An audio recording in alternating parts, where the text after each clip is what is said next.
Good morning everyone. Today I am here to teach you maths of class 6, chapter 8. So students, this is your chapter 8 of class 6 mathematics, that is basic geometrical concepts. So you will ask why chapter 8 directly after chapter 4. आप लोग पूछेंगे बच्चों कि chapter 8 क्यों madam chapter 4 के बाद. तो बच्चों आपके सिलेबस में ऐसा दिया हुआ है कि चैप्टर 4 के बाद आपको चैप्टर 8 पढ़ना है. So let's begin. In this chapter we will study about points. What is points? Point has an exact location. It has no length, no breadth and no height. Point क्या होता है बच्चों? Point का ना कोई length होता है, ना कोई ब्रेथ होता है, ना कोई हाइट होता है. ये रहा पॉइंट. आप इसको एक नाम भी दे सकते हैं, जैसे यहां मैंने दिया है पॉइंट ए. एक डॉट को क्या कहते हैं? पॉइंट कहते हैं. Next is line.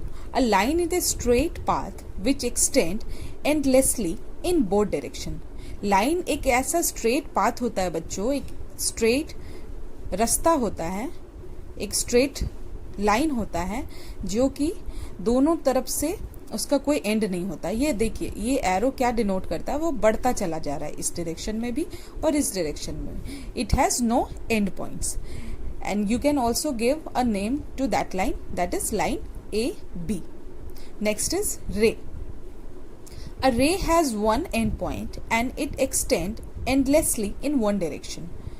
रे के साथ क्या होता है बच्चों? रे का एक एंड पॉइंट होता है और दूसरी तरफ से वो बढ़ता हुआ चला जाता है. इसे क्या कहते हैं? रे कहते हैं. You can also give a name to ray, that is ray O A. Next is line segment. A line segment is a portion of line.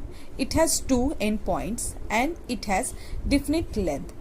ये लाइन सेगमेंट जो होता है बच्चों, वो क्या होता है? पोर्शन होता है, एक लाइन का ही पार्ट होता है और इसके दोनों एंड पॉइंट्स होते हैं. और लेंथ भी जो होता है वो डिफाइंड होता है. लेंथ आपको पता होता है कि हाँ ये 2 सेंटीमीटर है या 5 सेंटीमीटर है और 10 सेंटीमीटर. इस तरह का हमें लाइन सेगमेंट के बारे में पता होता है. You can also give name to line segment, that is P Q. So you can name line by using small letters of alphabet such as line L, line M, etc. A, B, C, you can give any name. So we will start with this question. Identify the following. Which one is ray, which one is line segment, which one is line? So my dear student, from the definition of रे you can identify this one is रे. आप लोग definition के according बता सकते हैं. रे का क्या होता है बच्चों? एक एंड पॉइंट होता है और दूसरी तरफ से वो उसका कोई एंड पॉइंट नहीं होता. तो ये क्या है? रे है. Next one is it has two end points, so it is a line segment. ये क्या है बच्चों? ये लाइन सेगमेंट है जिसके दोनों एंड पॉइंट्स होते हैं. Next is it doesn't have any end points in the both direction. Both the direction there is no end point. दोनों ही डायरेक्शन में एंड पॉइंट नहीं है. तो ये क्या है बच्चों? ये लाइन है. Next is right the name of any 5 points and line segment from the given figure. इस दिए गए फिगर से आपको किसी भी 5 पॉइंट्स का नाम लिखना है और 5 लाइन सेगमेंट का नाम लिखना है बच्चों. तो 5 पॉइंट तो आपको पता है, ये जो डॉट्स दिए हुए हैं, ये जो 2 लाइन एक जगह मिल रहा है, ये सारे क्या है? पॉइंट्स हैं. तो यू कैन राइट, यहाँ पे 6 पॉइंट्स हैं, आप कोई भी 5 लिख सकते हो. जैसे C एक पॉइंट है, D, E, F, G, H, ये सारे क्या है बच्चों? पॉइंट्स हैं. अब आती है बात लाइन सेगमेंट्स की. लाइन सेगमेंट्स आपको पता है जिसका दोनों एंड पॉइंट होता है, जस्ट लाइक C, D. ये जो लाइन है C और D, ये जो लाइन आप देख रहे हो C से लेके D तक, ये क्या है? ये एक लाइन सेगमेंट है. इसी तरह बच्चों D, E भी एक लाइन सेगमेंट है, E, F भी एक लाइन सेगमेंट है, F, G भी एक लाइन सेगमेंट है, G, H भी एक लाइन सेगमेंट है, H, C भी एक लाइन सेगमेंट है बच्चों, D, G भी एक लाइन सेगमेंट है. तो इनमें से कोई सा भी आप लिख सकते हो. In this figure you have to write points. So P is a point, T, S, R, Q, O, all these are points. You can write any 5. Next is line segment. So PT is a line segment, TS is a line segment, SR is a line segment, RQ is a line segment, QP is a line segment, RO is a line segment, RSO is line segment, PO is line segment, QT is line segment. You can write any 5. So next question is how many line segment are there? इस दिए गए figure में बच्चों कितने सारे line segments हैं ये आपको काउंट करना है. तो चलो काउंट करते हैं. ये जो यहाँ वाले एरिया है ये भी एक लाइन सेगमेंट है. This one is also a line segment. This one is also a line segment. This one is also a line segment. This one is also a line segment. This one is also and this one is also. Then total line segment is 7. Yes, in this let's count 1 2 3 4. This one is 5. This one is 6. We have already counted this one. So how many line segment are there in this figure? 6 line segment. Yes my dear students, इसमें 6 line segments हैं. So next we have to study about planes. What is plane? A plane is a flat surface which extend endlessly in all the direction. Plane एक ऐसा flat surface होता है बच्चों जो कि सारे डायरेक्शंस में उसका कोई एंड पॉइंट नहीं होता है, वो बढ़ता चला जाता है, बढ़ता चला जाता है. जैसे कि आपकी ये कॉपी जो है ये क्या है, एक प्लेन है. ये इधर से भी बढ़ता जा रहा है, उधर से भी बढ़ता जा रहा है, ये चारों साइड से बढ़ता चला जा रहा है. So now we will study about properties of a point and a line. So this is point and all these are line because they don't have end points. इन सारे लाइंस का बच्चों कोई एंड पॉइंट नहीं है. तो ये क्या है, लाइन सेगमेंट नहीं है, ये इसके लाइन कहते हैं.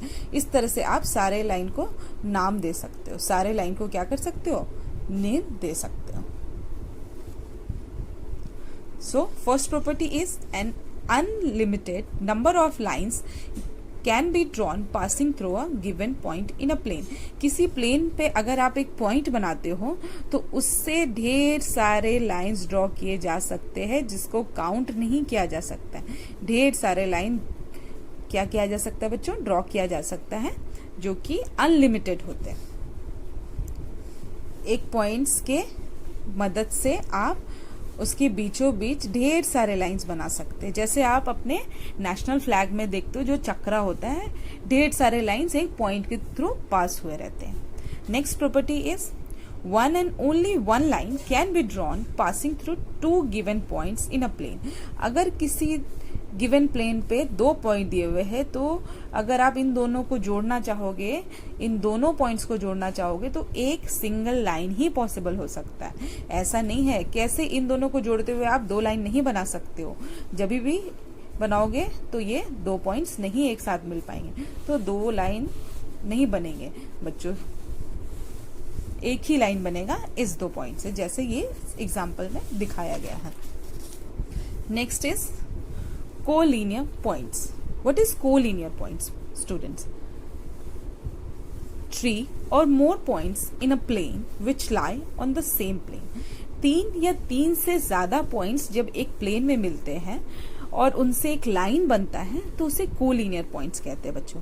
जैसे कि आप यहाँ देख सकते हो A-B-C. आप कभी भी इन तीनों पॉइंट्स को मिला के एक सिंगल लाइन नहीं बना पाओगे. तो क्या ये कोलिनियर है? नहीं. इसे क्या कहते हैं बच्चों? Non collinear. Non collinear point.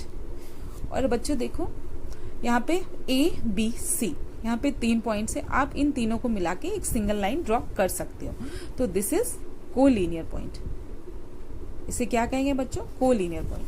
3 या 3 से ज्यादा पॉइंट्स मिला के जब एक सिंगल लाइन ड्रॉ किया जा सकता है तो वो उन पॉइंट्स को क्या कहते हैं? Collinear points. और अगर नहीं ड्रॉ किया जा सकता है तो वो क्या कहलाता है? Non collinear points. Next is intersecting lines. 2 lines in a plane which cut each other at one point are known as intersecting lines, and the point where the line meet is the point of intersection. अगर दो line एक दूसरे को किसी एक point पे काटते हुए पास होते हैं, 2 लाइन किसी पॉइंट पे मिलते हैं तो उन्हें क्या कहा जाता है? Intersecting lines. यहाँ पे सिर्फ दो लाइन की बात हो रही है बच्चों। जब दो लाइंस एक दूसरे को काटते हुए पास होते हैं किसी पॉइंट पे, तो इन लाइंस को क्या कहते हैं? Intersecting lines. और इस पॉइंट को क्या कहते हैं? Point of intersection. जहां ये दोनों लाइन मिल रहे हैं उसे क्या कहा जाता है बच्चों?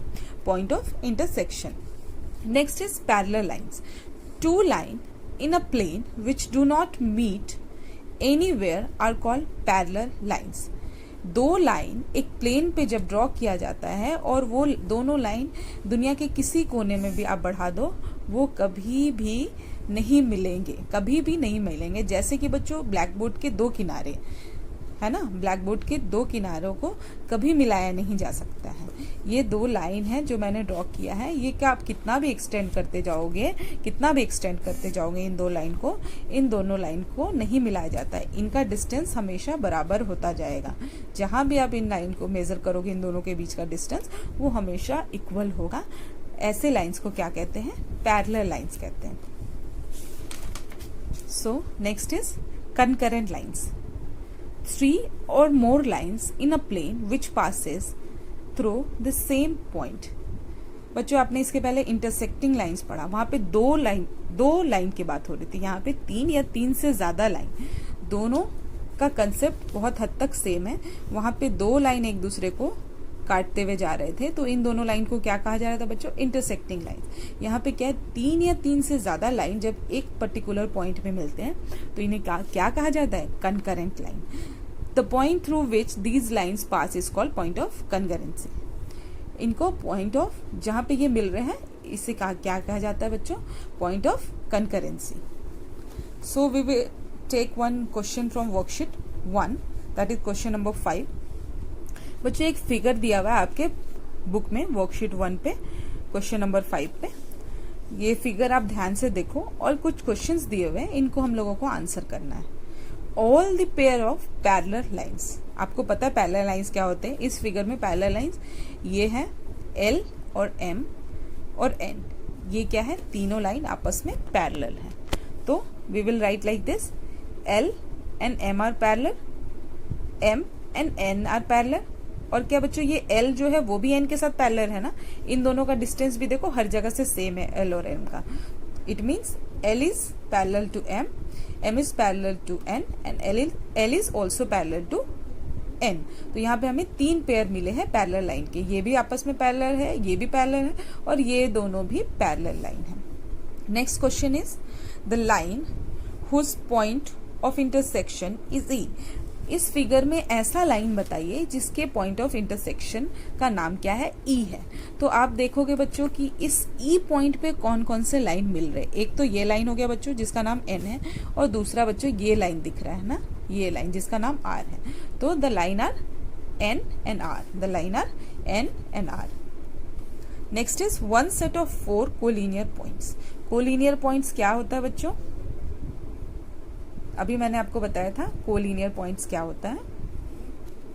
जब ऐसे कुछ पॉइंट्स जो आपस में मिले और एक लाइन क्रिएट करे उसे कोलिनियर पॉइंट्स कहते हैं। यहाँ पे आप देख सकते हो ABCD, ये एक सिंगल लाइन पे लाई कर रहे हैं। ये जो पॉइंट्स है A point, B point, C point और D पॉइंट, ये एक सिंगल लाइन पे लाई कर रहे हैं, तो इनको क्या कहेंगे? कोलिनियर कहेंगे। दूसरी तरफ से आप देख सकते हो ये DEFG, ये भी जो है ये भी क्या है बच्चों? ये भी कोलिनियर पॉइंट्स है, क्योंकि ये भी एक ही लाइन पे लाई कर रहे हैं। ये जितने पॉइंट्स है एक लाइन पे लाई कर रहे हैं, तो इन्हें क्या कहा जाएगा? इन्हें भी कोलिनियर। आपकी मर्जी, आप दोनों में से कोई भी आंसर लिख सकते हो। So next question is any 4 pair of intersecting lines. Any 4 pair of intersecting lines. बच्चों इंटरसेक्टिंग लाइन्स का मतलब जहां पे दो लाइन एक दूसरे को काटे, दो लाइन एक दूसरे को, जैसे ये दो लाइन एक दूसरे को काट रहे हैं, ये दो लाइन एक दूसरे को काट रहे हैं। कहाँ पे काट रहे हैं बच्चों? E पॉइंट पे काट रहे हैं, F पॉइंट पे काट रहे हैं, G पे काट रहे हैं। यहाँ पे भी दो लाइन्स हैं, देखो आप ध्यान से, तो लाइन L और लाइन T, लाइन M और लाइन T जो है वो B पे एक दूसरे को कट कर रहे हैं, लाइन N और लाइन T जो है वो C पे एक दूसरे को कट कर रहे हैं। वैसे ही आप लोगे तो लाइन T और R D पे एक दूसरे को कट कर रहे हैं, लाइन R और N ई पे एक दूसरे को कट कर रहे हैं, तो ये सब पॉइंट्स क्या कहलाते हैं बच्चों? Intersecting points. अब देखो यहाँ पे आंसर एल और क्या लिखा है? आर लिखा है। तो हम चेक करते हैं एल और आर के इंटरसेक्टिंग है। ये आर हो गया बच्चों और ये एल हो गया। जी हाँ, ये इंटरसेक्ट कहाँ कर रहे हैं? पॉइंट ऑफ इंटरसेक्शन क्या है इनका? जी है बच्चों। ये दोनों लाइन जब एक दूसरे को कट कर रहे हैं किसी पॉइंट पे, उसे क्या कहा जाता है? उन लाइन को इंटरसेक्टिंग लाइंस, और उस पॉइंट को पॉइंट ऑफ इंटरसेक्शन। तो उसी तरह लाइन एम जो है वो आर को कहाँ कट कर रहा है बच्चों? एफ पे कर रहा है। लाइन एन जो है वो आर को कहाँ कट कर रहा है बच्चों? ई पे कर रहा है। अब लाइन टी और आर एक दूसरे को कट कर रहे हैं डी पे। लाइन एन को कहाँ कट कर रहा है बच्चों? सी पे। लाइन टी एम को कट कर रहा है बी पे। लाइन टी एल को कट कर रहा है बच्चों ए पे। तो आप इनमें से कोई सा भी लाइन लिख सकते हो। Next question is the point of intersection of line M and T. अब एम और टी कहाँ कट कर रहे हैं बच्चों? उस पॉइंट ऑफ इंटरसेक्शन को हम लोगों को लिखना है। ये तो टी हो गया बच्चों इधर बढ़ते हुए, और एम हो गया ये। आप इसको नहीं लिख सकते क्योंकि ये जो है ये लाइन आर है, आपको टी के बारे में पूछा जा रहा है। तो ये टी है और ये एम है। आप देखोगे तो ये कहाँ कट कर रहा है बच्चों? पॉइंट बी पे कट कर रहा है। तो पॉइंट ऑफ इंटरसेक्शन क्या हुआ? लाइन टी और एम का point B. Next is the point of intersecting of lines R and T. अब देखेंगे आर और टी कहाँ कट कर रहे हैं। ये हो गया बच्चों आर, ये हो गया बच्चों टी। तो आप देख सकते हो पॉइंट ऑफ इंटरसेक्शन क्या है? टी है यहाँ पे। So I am taking another question. This one, you can see this figure and I am reading out first question. Line concurrent of D and B. D और B के concurrent line कौन से? concurrent line क्या होता है बच्चों? जब 3 और 3 से ज्यादा लाइन एक दूसरे को एक पॉइंट पे कट करते हैं तो उन्हें concurrent लाइन कहते हैं। ए डी जो है वो क्या कर रहे हैं बच्चों? देखो यहाँ पे कट हो रहा है। लाइन एन, एल और एम, ये 3 से ज्यादा लाइंस को कट कर रहा है। यहाँ भी बच्चों उसी तरह की बात है। लाइन पी है ये, लाइन क्यू है ये, और लाइन एम है। यहाँ भी कंकरेंट पॉइंट्स बन रहे हैं, कंकरेंट लाइन है ना। Next is B D. B पे भी देखो 3 लाइन है, क्यू, लाइन एल। बच्चों ये जब लाइन एल है यहाँ पे तो ये भी लाइन एल ही होगा। ये जब आर है तो बच्चों ये भी लाइन आर ही होगा। और ये बच्चों जब पी है तो ये भी पी ही होगा, ये एम होगा बच्चों, और ये भी क्यू ही होगा, है ना। जब इस तरफ नाम दिया बच्चों तो वो भी सेम है। Next is D C. आप देखो डी सी, यहाँ पे भी बहुत सारे 1 2 3 लाइन कट रहे हैं, यहाँ पे भी 3 लाइन कट रहे हैं। Next is B A. B A, B D और बी सी, ये कहाँ कट कर रहे हैं? सारे बी में कट कर रहे हैं। ये B A, B D, B C. Okay. D point line concurrent of D and B. तो पहले हम लोगों ने डी के लिए आंसर लिखा, फिर हम लोगों ने बी के लिए लिखा। Next is point of concurrency of lines A D, A B and A C. पूछा जा रहा है कौन से पॉइंट पे line A D, line A B और लाइन ए सी कट रहे हैं। तो आप देखोगे कॉमन इन सब में क्या है? ए इसमें भी है, ए बेटा और ए। तो ए पॉइंट ऐसा है जो तीनों में है। तो क्या कहाँ पे कट हो रहा है? ये ए भी यहाँ कट हो रहा है, ए सी भी यहाँ कट हो रहा है और ए डी भी यहाँ कट हो रहा है। तो पॉइंट ऑफ कंकरेंसी क्या हो गया बच्चों? पॉइंट ए हो गया। So in this way you can solve whole worksheet. So I have given the concept. So you can solve the whole worksheet and brain teasers. If you have any doubt, you can ask me. Thank you. Thank you so much for watching my video. For more videos, stay connected, stay at home, stay safe. Thank you.